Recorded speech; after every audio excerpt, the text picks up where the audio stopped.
মালয়েশিয়ার প্রধানমন্ত্রী আনোয়ার ইব্রাহিম আমার দেশের প্রধানমন্ত্রীকে অত্যন্ত সম্মান করেছে। এমনকি ভিডিওর ওই সফরের ভিডিও ছেড়ে বাংলাদেশের একটা গান জড়িয়ে দিয়েছে, বন্ধু আমার মহাজাদু জানে, এই গান লাগিয়ে দিয়ে তিনি ভিডিও ছেড়ে দিয়েছে। বন্ধু বলে তাকে সম্মান করেছে আর মহাজাদু জানে বলে প্রশংসা করেছে। মাননীয় প্রধানমন্ত্রী তারেক রহমানকে ধন্যবাদ দেয় এই কারণে, তিনি ভারতের ষড়যন্ত্রে পা দিয়ে ভারত সফর না করে তিনি সর্বপ্রথম চীন সফরে গিয়েছে। আলহামদুলিল্লাহ বলেন। তার কারণে এই বাংলাদেশ অর্থনৈতিকভাবে যেই ধস নেমেছে, এখান থেকে যদি আমরা উত্তরণ হতে চাই, ভারতের দালালি নয়, এই বাংলাদেশের 50% উন্নয়নে চীনের অংশীদারিত্ব রয়েছে। সুতরাং চীন, মালয়েশিয়া এদের সাথে সম্পর্ক করেই আমাদের সামনের দিকে এগিয়ে যেতে হবে। আর ভারত আমাদের মুখে মুখে সহযোগিতার কথা বলবে, কিন্তু আসলে সহযোগিতা হবে না, বরং আমাদের ক্ষতি হবে। প্রধানমন্ত্রী প্রথমে মালয়েশিয়াতে গিয়েছেন। মালয়েশিয়ার প্রধানমন্ত্রী আনোয়ার ইব্রাহিম আমার দেশের প্রধানমন্ত্রীকে অত্যন্ত সম্মান করেছে। এমনকি ভিডিওর ওই সফরের ভিডিও ছেড়ে বাংলাদেশের একটা গান জড়িয়ে দিয়েছে, বন্ধু আমার মহাজাদু জানে, এই গান লাগিয়ে দিয়ে তিনি ভিডিও ছেড়ে দিয়েছে। বন্ধু বলে তাকে সম্মান করেছে আর মহাজাদু জানে বলে প্রশংসা করেছে এবং ঘোষণা দিয়েছে হাজার হাজার কর্মী বাংলাদেশ থেকে মালয়েশিয়াতে নেবে, তাদের চাকরির ব্যবস্থা হবে। আলহামদুলিল্লাহ বলবেন না? বলেন তো, ভারত কি বাংলাদেশের কোনো নাগরিককে চাকরি দেয়? বরং ভারতের হাজারো লোক বাংলাদেশে চাকরি করতেছে আর মালয়েশিয়াতে কয়েক লক্ষ আমার দেশের নাগরিকেরা মালয়েশিয়াতে চাকরি করে, কোটি কোটি টাকা রেমিটেন্স পাঠায়।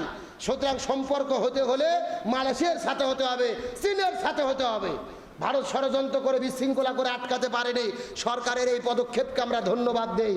আমরা মাথা উঁচু করে দাঁড়াতে চাই, ভারতের শেকল জিঞ্জিরকে প্রত্যাখ্যান করতে চাই, তাদের গোলামি বাদ দিয়ে স্বাধীনভাবে আমরা জমিনে বসবাস করতে চাই। আর এই জন্য একক কোনো দেশের দালালি নয়, স্বাধীনভাবে থাকতে হলে সবার সাথে সম্পর্ক করে থাকতে হবে। কিন্তু কোনো নেতা আবার বক্তব্য দেয় যে স্ত্রীকে ডিভোর্স দেওয়া যায়, কিন্তু ভারতকে ডিভোর্স দেওয়া যায় না, তারা তো প্রতিবেশী। কি প্রীতি চিন্তা করে দেখছেন? এর মোহব্বত বইয়ের চাইতে ভারতের সাথে বেশি।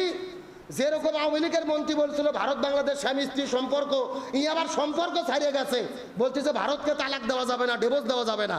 প্রধানমন্ত্রীকে ধন্যবাদ দেই, তবে বলি এই সমস্ত নেতারা যারা ভারতের পক্ষে দালালি করতে চায়, এদের থেকে আমাদের জাতিকে হেফাজত করতে হবে। আল্লাহ তাআলা আমাদের মাথা উঁচু করে দাঁড়ানোর তৌফিক দান করুক, বলে আমিন। তাহলে হোসাইন রাদিয়াল্লাহু তাআলা মুসলিম বিন আকিলকে পাঠাই দিলেন, আগে তদন্ত করে দেখে আসো ইরাকের কুফানগরীর অবস্থা কি, আমি তারপরে সিদ্ধান্ত নেব। সুবহানাল্লাহ বলেন। আমার প্রিয় বন্ধুগণ, মুসলমান ভাইরা গভীর মনোযোগ লক্ষ্য করুন। মুসলিম বিন আকিল তার দুইজন সন্তান মুহাম্মদ এবং ইব্রাহিমকে নিয়ে যখন ইরাকের কুফা নগরীতে পৌঁছে গেলেন, যার পরে ঘোষণা দিয়ে দিল আমি হোসাইনের পক্ষে আগমন করেছি।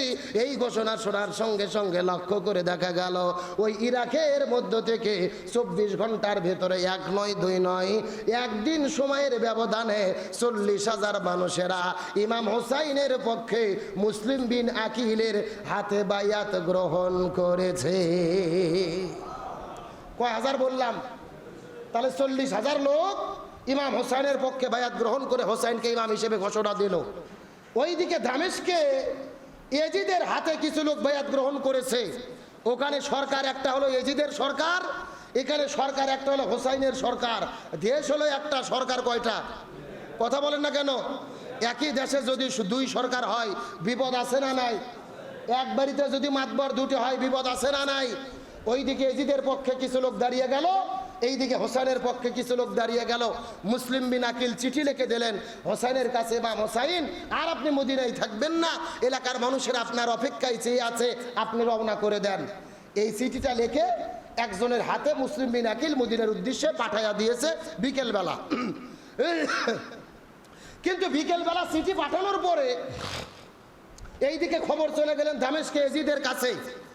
এজিদ তখন নতুন করে কুফার গভর্নর নিয়োগ করলেন ওবাইদুল্লাহ বিন জিয়াদ। জিয়াদকে বলে দিল হোসাইনের পক্ষে যারা মদিনা থেকে এসেছে আজকে রাতের ভেতরে তাদের হত্যা করতে হবে। নাউজুবিল্লাহ বলেন। এই ঘোষণা কে দিলেন? এজিদ জানাইয়া দিলেন কাকে? কুফার গভর্নর ওবাইদুল্লাহ বিন জিয়াদকে। ওবাইদুল্লাহ বিন জিয়াদ সেনাবাহিনী নিয়োগ করলেন রাতের ভেতরে হোসেনের পক্ষে যারা কথা বলবে তাদের হত্যা করতে হবে। রাত্রে যাওয়ার পরে মুসলিম বিন আকিল যেই ঘরের মধ্যে ছিল, মুসলিম বিন আকিলকে ধরে তার দুইজন সন্তান মোহাম্মদ এবং ইব্রাহিম সহ তাদের তিনজনকে হত্যা করে শহীদ করে দেওয়া হলো। জোরে বলেন নাউজুবিল্লাহ। কিন্তু শহীদ করে দিলে কি হবে? ওই যে বিকেলবেলা চিঠি পাঠাইয়া দিয়েছে মুসলিম বিন আকিল, কার কাছে? হোসাইনের কাছে। চিঠি কিন্তু ঠিকই যাচ্ছে। এখানে পরিস্থিতি ভালো ছিল দিনের বেলা, রাতের বেলা ঘোলাটে। মুসলিম বিন আকিল বললেন, আমাকে একটা সুযোগ দাও, আমি আর একটা চিঠি লিখি। যেই চিঠি আমি লিখবো হোসাইনের কাছে, হোসাইন আপনি দয়া করে ইরাকের কুপানগরীতে আসবেন না। তার কারণ ইরাকের মানুষের মুখের ভাষা যত সুন্দর, ব্যবহার ততটা সুন্দর না। কিন্তু জালেমেরা বললেন যে না, চিঠি লেখার আর কোনো সুযোগ দেওয়া হবে না, বরং হোসাইন তার দল বাহিনী সহ কুফাতে আসুক, আসার পরে আমরাও তাকে জোর করে হলেও আমাদের সরকার এজিদের পক্ষে সমর্থন আদায় করব। এটা তাদের ষড়যন্ত্র। হোসাইন রাদিয়াল্লাহু তাআলার কাছে চিঠি যখন পৌঁছে গেলেন, ওই চিঠিটা পৌঁছার পরে হোসাইন রাদিয়াল্লাহু তাআলা পরিবারের 72 জন সদস্য নিয়ে রওনা করলেন ওই জায়গার মধ্য থেকে। 72 জন সদস্য নিয়ে রওনা করার পরে মক্কার কুফা নগরীতে যাওয়ার পরে হঠাৎ করে মরুভূমির মধ্যে লক্ষ্য করে দেখে ঘোড়ার পা বালির মধ্যে ডুবে গেল। তলোয়ার বের করে খেজুর গাছের মধ্যে আঘাত করলেন, ঝরঝর ঝরঝর করে রক্ত বের হওয়া শুরু হলো। হোসাইন রাদিয়াল্লাহু তাআলা বুঝতে পারলেন এই জায়গার নাম বলবেন সোহাদায়ে কারবালা। পরিবারের সদস্যদেরকে ডেকে বলে, আর সামনের দিকে যাওয়া যাবে না, এই জায়গার মধ্যে আমাদেরকে তাঁবু ঘেরে বসবাস করতে হবে। হোসেন রাদিয়াল্লাহু তাআলা 72 জন সদস্য নিয়ে তাঁবু ঘেরা জায়গার মধ্যে অবস্থান করলেন। এইদিকে ওবাইদুল্লাহ বিন জিয়াদ প্রায় 10-12 হাজার সৈনিক রেডি করার পরে পুরো কুফা নগরী ঘেরাও করে ফেলেছে। এমনকি যেই জায়গার মধ্যে হোসাইন রাদিয়াল্লাহু তাআলা তার পরিবারের সদস্যদেরকে নিয়েছিল, ওই জায়গাটা চতুর্দিক থেকে ঘেরাও করেছে। পাশেই ছিল ফুরাত নদী, ফুরাত নদীকে অবরুদ্ধ করে ফেলেছে। একটা ফোঁটা পানি সংগ্রহ করতে দেওয়া হয় না। কয়েকদিন পার হয়ে গেল, হোসাইনের কাছে আর কোনো পানি নাই, তার পরিবারের সদস্যদের কাছে কোনো পানি নাই। হোসাইন রাদিয়াল্লাহু তাআলা এর স্ত্রী শায়ের বানু ছোট্ট সন্তান আসগারকে হাতের মধ্যে নিয়ে স্বামীকে ডাকতে বলে, ওগো প্রাণের স্বামী, আপনার তো বড় মানুষ, আমাদের পানি না খাইলেও হবে, কিন্তু আমাদের ছোট্ট সন্তান আসগার একটা ফোঁটা পানি তাকে পান করাইতে পারি না। আমার বুকের স্তনটা শুকে গেছে, একটা ফোঁটা দুধও তাকে পান করতে পারি নাই। কান্না করে করে হোসাইন দুনিয়া থেকে বিদায় নিয়ে চলে যাবে। আপনি চেষ্টা করে দেখেন তো শিশু সন্তান আসগারের জন্য একটা ফোঁটা পানি বের করতে পারেন কিনা। হোসেন রাদিয়াল্লাহু তাআলা সন্তানটাকে হাতের মধ্যে নেওয়ার পরে ফুরাত নদীর কাছে যাওয়ার পরে এজিদের বাহিনীদেরকে ডাকতে বলে, এজিদের বাহিনীরা তোমরা যদি চাও আমরা মদিনায় ফেরত চলে যাব, সুযোগ দাও। যদি মদিনায় যেতে না দাও, আমাদেরকে দামেস্কে যেতে দাও। এজিদের কাছে গিয়ে সরাসরি কথা বলতে চাই। যদি দামেস্কেও যেতে না দাও, ইরাকের কুফা নগরীতে যেতে দাও, যেখানে অনেকগুলো মানুষ আমাদেরকে সাহায্য করার জন্য প্রস্তুত আছে। এজিদ ডাকতে বলে না, তোমাদেরকে মদিনায় যেতে দেব না, দামেস্কেও যেতে দেব না, ইরাকের কুফা নগরীর মধ্যেও তোমাদেরকে যেতে দেব না। যেতে দেব তখন আমাদের এজিদকে তোমরা মেনে নেবে। যখন এজিদের হাতে হাত রেখে বায়াত গ্রহণ করতে হবে, তখনই তোমাদেরকে ছেড়ে দেওয়া হবে, নতুবা তোমাদেরকে ছেড়ে দেওয়া হবে। এই কথা বলার পরে হোসেন রাদিয়াল্লাহু তাআলা ওই জায়গার মধ্যে দাঁড়িয়ে একটা ফতোয়া দিয়েছিলেন, যেই ফতোয়ার নাম হলো ইসলামের রক্তে লেখা ফতোয়া বলা হয়। যেই ফতোয়াকে ইসলামের রক্তে লেখা ফতোয়া বলা হয়, দুইটা ফতোয়া হোসেন রাদিয়াল্লাহু তাআলা দিলেন। প্রথম নম্বর ফতোয়া, এই এজিদের চামচারা ভালোভাবে জেনে নাও। প্রথম নম্বর কথা হলো, ইসলাম একমাত্র ইসলামী খেলাফত ব্যতীত, ইসলামী শাসন ব্যবস্থা ব্যতীত অন্য কোনো শাসন ব্যবস্থাকে সমর্থন করে না। আর দুই নম্বর ফতোয়া হলো, সত্য কথা বলতেই হবে যদিও জীবন চলে।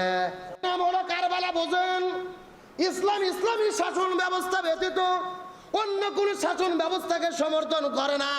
সুতরাং কারবালার শিক্ষা যদি আমরা গ্রহণ করতে চাই, নিজেদের মুসলমান বলে দাবি করি, এই দুনিয়ার কোনো তন্ত্র মন্ত্র, ধর্মনিরপেক্ষতাবাদ, জাতীয়তাবাদ, মানব রচিত কোনো শাসন ব্যবস্থাকে সমর্থন করা যাবে না।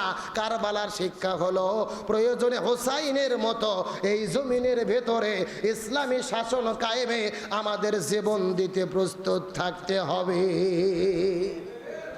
এরই নাম হলো কারবালা।